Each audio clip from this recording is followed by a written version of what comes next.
দেখুন আন্টি, আমি যদি এমিলিয়ার সঙ্গে থাকার সুযোগ না পাই তাহলে আমার জীবনের একটা দিক নষ্ট হল, এমিলিয়ারও তাই।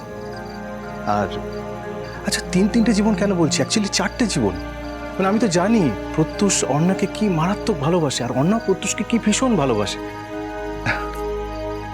তো আমি যদি এমিলিয়ার সঙ্গে থাকতে শুরু করি আন্টি, তাহলে অর্ণার প্রত্যুষের একসঙ্গে থাকাতেও তো কোনো অসুবিধা থাকবে না।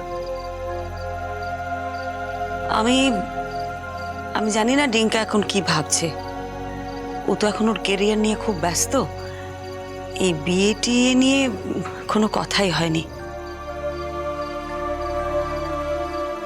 তবে হ্যাঁ, এটা আমি জানি ডিঙ্কা অর্ণাকে খুব ভালোবাসে, এটা সত্যি। দেখো, এরকম অনেক ভালোবাসাই আমাদের জীবনে থাকে। সব ভালোবাসাকে নিয়ে তো আমরা চলতে পারি না, তাকে সাথে রাখতে পারি না। অনেক ভালোবাসাকে মনে নিয়ে থাকতে হয়। জীবনে আবার যদি কোনো নতুন মানুষ আসে, তাকে আবার নতুন করে ভালোবাসতে শুরু করতে হয়। মানে আমি বলতে চাইছিলাম যে এতগুলো ভাঙচুরের কি কোনো দরকার আছে? আমি তো মা, ছেলে মেয়েদের জীবনের এই ভাঙচুরটা আমি চাই না। ওর না আন্টি, সব ভুল আমার, সব সব দোষ আমার আন্টি। জানেন আন্টি, আমি অনেক ভেবে দেখেছি, কিন্তু আমি আমিলিয়াকে ছেড়ে না কিছুতেই থাকতে পারবো না। ইনফ্যাক্ট অর্ণার সঙ্গে আমার শুধুই ওই বন্ধুত্বটুকুই হয়েছে, মানে স্বামী স্ত্রীর সম্পর্ক হয়নি কোনোদিন, কোনোদিন হওয়া সম্ভব নয়, না অর্ণার দিক থেকে না আমার দিক থেকে। অর্ণার দিক থেকে হয়তো সম্ভব হতো যদি আমি এগোতাম, কিন্তু আমি তো এগোতে পারিনি। কারণ আন্টি, আমার প্রত্যেকটা সময় মনে হয়েছে যে আমিলিয়া ছাড়া অন্য কেউ আমার ওয়াইফ হতেই পারে না। দেখুন আন্টি, অর্ণা যদি আমাকে ফাইনালি ডিভোর্সটা দিতে না চাইতো, তাহলে এইসব কথা বলে কোনো লাভই হতো না। আমি হয়তো ডিভোর্সটা ফাইল করতাম, কিন্তু সেটা কতদিনে কি হতো কে জানে। কিন্তু অর্ণা এত সেন্সিবল মেয়ে না, যে ও আমার কষ্টটা বুঝতে পেরেছে।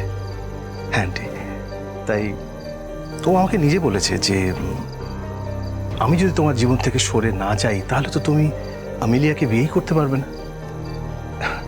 তাই ও বললো আমাকে নিজেই যে চলো তাহলে আমরা অফিসিয়ালি ডিভোর্সটা সেরে নিই। তো ওর প্রস্তাবে আমিও রাজি হয়ে গেলাম। এও বুঝেছে আমিলিয়ার কত কষ্ট, সেটাও বুঝেছে।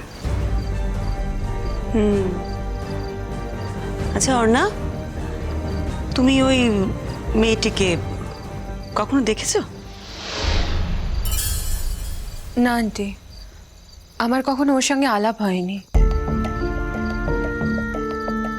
আমিলিয়া এত অভিমান করে আছে যে আমি সংকল্পের জীবনে এসেছি বলে আমার সঙ্গে তো দেখা করা দূরের কথা, ও তো সংকল্পের সাথেই কোনো যোগাযোগ রাখতে চাইছে না। সংকল্পই ওকে জোর করে ফোন করে। তবে এবারও বুঝেছে যে আমরা সত্যি ডিভোর্সটা করছি। আমার জীবনে কি হবে না হবে দ্যাটস নট ইম্পর্টেন্ট, কিন্তু প্রত্যুষের জীবনে এখন কিয়া এসে গেছে আন্টি। সেটা প্রত্যুষ অ্যাকসেপ্ট না করলেও কিয়ার দিক থেকে তো ফিলিং আছেই আন্টি। আর আন্টি তুমি বিশ্বাস করো, আমি প্রত্যুষকে বিয়ে করব বলে ডিভোর্সটা করছি না। প্রত্যুষের সঙ্গে আমার সম্পর্কটা হবে কি হবে না সেটা পরের কথা। আমি সংকল্পকে ফ্রি করে দিতে চাইছি। আচ্ছা আন্টি, আপনি বলুন, এটা কোনো কথা হলো? যাদের এতদিনের সম্পর্ক, যাদের দুজনের মধ্যে ভালোবাসা রয়েছে, তাদের জীবনটা তারা সুন্দরভাবে কাটাবে, এটা আমি চাইবো না? আমি কিন্তু এতটাও স্বার্থপর নই যে আমি শুধুই নিজের কথা ভাবছি। হ্যাঁ, আমি নিজের কথা ভেবেছি, কিন্তু আমি তো অর্ণার কথা ভেবেছি, আর সেটা প্রত্যুষকে নিয়ে। আমি যদি ওদের কথা না ভাবতাম আন্টি, আমি যদি অর্ণার কথা না ভাবতাম, তাহলে আমি অর্ণাকে এখানে রেখে যেতে পারতাম? আপনি বলুন, আমি অর্ণাকে এখানে রেখে যেতে পারতাম? আমি তো বলতাম তুমি আমাদের ওখানেই থাকো। কিন্তু আমি জানি আন্টি, অর্ণা এখানেই সব থেকে ভালো থাকবে। আমি জানি আন্টি, যে শহরে প্রত্যুষ আছে সেই শহর অর্ণার কাছে পৃথিবীর শ্রেষ্ঠ শহর, এটা আমি জানি আন্টি। আর এই জানাতে কোনো অপরাধ নেই, এই জানাটা সত্যি। আন্টি, একটাই তো জীবন, আর সব মানুষেরই সুখী হওয়ার অধিকার তো আছে। হ্যাঁ, হয়তো ঠিকই বলছো, তবে আমি তো তোমাদের অভিভাবকের মতন, তোমরা একেবারেই আমার সন্তানের মতন। আমার মনে হলো তাই কথাগুলো বললাম। কি জানো তো, ওই বারবার ওটাই মনে হচ্ছে যে বিয়েটা যখন হয়ে গেছে তখন টিকিয়ে রাখলে পারতে। না আন্টি, তার হয় না। যে বিয়েতে শুধুই বন্ধুত্ব আছে, যে বিয়েতে ভালোবাসাহীন দাম্পত্য কাজ করে, সে বিয়েটা আর যাই হোক সাকসেসফুল হয় না আন্টি। সেই সম্পর্কটাকে সারা জীবন ক্যারি করা যায় না আন্টি। তুমি টেনশন করো না আন্টি। তুমি না চাইলে আমি নিজে কখনো প্রত্যুষের জীবনে আসবো না। আমার চাওয়া না চাওয়াটা বড় কথা নয় অর্ণা, আমি তোমাদের ভালোর কথা ভেবেই বলছিলাম। আরে বিয়ে টিয়ের কথা এখন অনেক দূরের ব্যাপার। ডিঙ্কা এখনো ভালো করে নিজের জীবনে দাঁড়ায়নি। আর তাছাড়া তোমাকেও তো নিজের পায়ে দাঁড়াতে হবে, তাই না? দেখো অর্ণা, একই শহরে তুমি থাকবে, মানে যেখানে তোমার বাবা মাও থাকে, অথচ তাদের কাছে থাকবে না, একা একা থাকবে। কি করে থাকবে? মা হিসেবে আমার তো একটা চিন্তা হয় না? আমার কেন যেন মনে হচ্ছিল যে সংকল্পের কাছে তুমি অনেক নিরাপদে থাকতে, অনেক নিশ্চিন্তে থাকতে। আন্টি, ওর ওপর আমার সব সময় নজরদারি থাকবে। নজরদারি? উপস, নজরদারি শব্দটা বোধহয় ভুল বলে ফেললাম। মানে বলতে চাইছি, ও ভালো আছে কিনা, ও কেমন আছে, সবসময় আমি খোঁজ খবর রাখবো। কারণ আমি দেখেছি অন্যার মতো মেয়ে হয় না। অন্য মেয়েটা খুব ভালো। ওর প্রতি আমি আমার বন্ধুত্বটা কোনোদিন অস্বীকার করতে পারবো না। আর যে কোনো সম্পর্কের থেকে বন্ধুত্বের দাবি কোনো অংশে কম নয় আন্টি, আপনি চিন্তা করবেন না। আচ্ছা আন্টি, আসি তাহলে আজকে। হ্যাঁ, এসো। আসি আন্টি। সাবধানে যেও।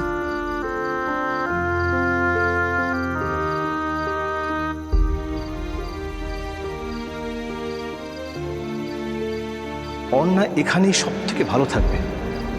আমি জানি আন্টি, যে শহরে প্রত্যুষ আছে সেই শহর অর্ণার কাছে পৃথিবীর শ্রেষ্ঠ শহর, এটা আমি জানি আন্টি। আর এই জানাতে কোনো অপরাধ নেই, এই জানাটা সত্যি।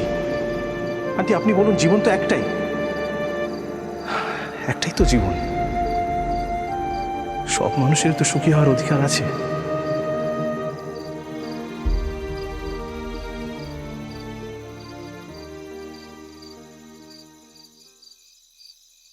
ডিঙ্কা,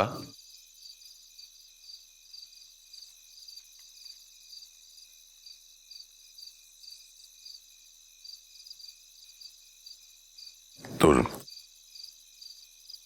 জন্মদিনের উপহার একটা রেকর্ডার। অনেকদিন আগে তুই আমার কাছে রেকর্ডার চেয়েছিলিস, তখন দিতে পারিনি বা দিইনি, ইগনোর করেছিলাম। আজকে নিয়ে এসছি তোর উপহার। হয়তো এরকম রেকর্ডার তুই এখন অনেক কিনতে পারবি, তোর সেই ক্ষমতা হয়েছে, কিন্তু আমার এখন এটাই সামর্থ্য নেই। আমি জানি তুই অনেক ভালো ভালো দামি দামি গিফট পেয়েছিস তোর বন্ধুদের কাছ থেকে, আরো যারা এসেছিল তাদের কাছ থেকে, তাই লজ্জায় ওদের সামনে আমি এটা তোকে দিতে পারিনি। এখন দিচ্ছি। তুই না নিতে চাইলে তুই যদি ফিরিয়ে দিস, সেটা তোর অন্যায় হবে না। আমি জানি বাবা হিসেবে আকাঙ্ক্ষা থাকে না, সেরকম আমার আকাঙ্ক্ষা। এই রেকর্ডারটা তুই ব্যবহার করিস। আমি তো কোনোদিন তোর গানের ব্যাপারে মাথা ঘামাইনি, উপেক্ষাই করেছি। এই রেকর্ডারটা তোর যদি কোনো কাজে লাগে তাহলে আমি মনে করবো আমার অপরাধ খানিকটা স্খালন হয়েছে।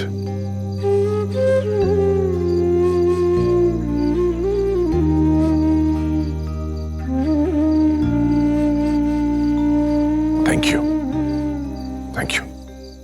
অপরাধের কি আছে বাবা? তুমি তো কিছু অপরাধ করনি। তুমি জাস্ট আমাকে ভরসা করতে পারোনি। তোমার মনে হয়েছিল যে আমার ওপর ভরসা করলে হয়তো কোনো ভুল হবে তোমার।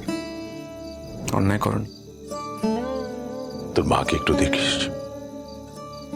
সেটা তুমি না বললেও দেখবো বাবা।